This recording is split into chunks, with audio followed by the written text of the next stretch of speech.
It was our last day of the last deployment, and we were coming back from our last mission to go pack up and go back to Italy.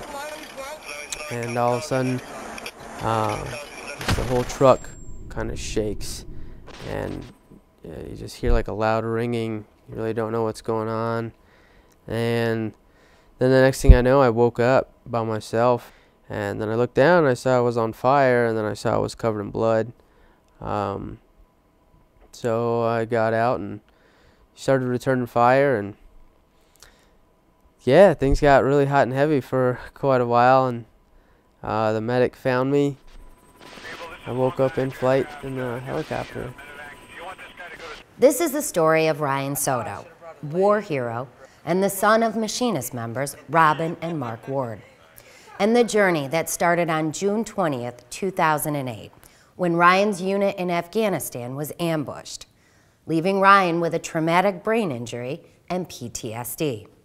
He was 21 years old. For me, memory, speech, cognitive and motor skills, just, everyday things that we don't really think about. Like, I would walk to the cafeteria to go eat and forget where I was going and turn back around, and I wouldn't eat for a couple days because I couldn't remember to eat. Or I'd shower 8 times a day because I wouldn't remember if I showered or not. According to brain specialists, tens of thousands of soldiers are returning from Afghanistan and Iraq with traumatic brain injury, or TBI. An injury that's not only hard to diagnose, but in many cases went largely untreated until lately. Ryan's journey, and that of 3 other wounded soldiers battling TBI, was documented by movie producer Justin Springer in a film called A Long Recovery. For 1 year, Springer filmed what these men went through, putting a much-needed spotlight on this horrific injury, and earning this story awards around the world. He did an awesome job. The thing that he did was he was unbiased. He filmed the truth. He filmed what was there. He didn't, film the good and not the bad. He filmed all the way through. I think with A Long Recovery, Justin has just brought this to the surface, and people need to be aware that even though our soldiers come back, they have all 4 limbs and they're all intact on the inside, they're really not all there. They're not together. They have a lot of injuries on the inside that you just can't see.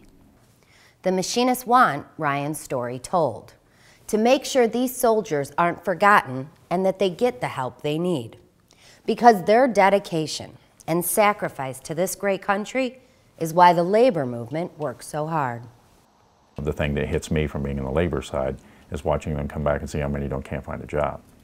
And they came back, and they went out and defended our freedoms, as we like to say, and we're here trying to fight for their jobs as we always do.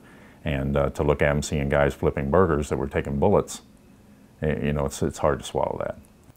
Mark and Robin's local 698 has done a lot for their family, offering support and assistance so that Robin could see her son while he recovered in San Antonio.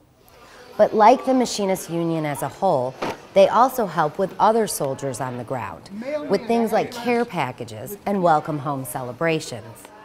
This family wants to continue to watch as the IAM takes care of the sons and daughters of the middle class who are fighting wars in foreign lands. 698 has just been comforting for us. So they've been there when we needed them. So that makes us proud to be IAM members. Like the union, Ryan is giving back.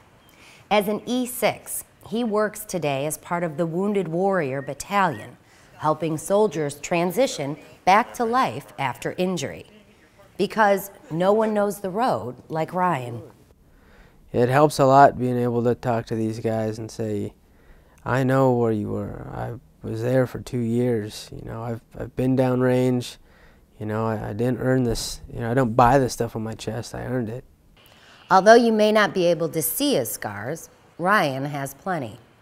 But he's making sure those wounds do more help than harm these days. He knows the movie tells a story that everyone needs to hear. So how do you know what to take and when? Because I know I take that. A lot of people would call you a hero. Do you look at yourself like that? No, it's just my job. You know. The Machinists see it another way. And all of us have our own quirks about what we do in our daily lives. I think Ryan paid the ultimate highest dues you can pay for this people in this union to exist, and I think we should all be proud of that. For the Machinist News Network, I'm Deirdre Kaniewski.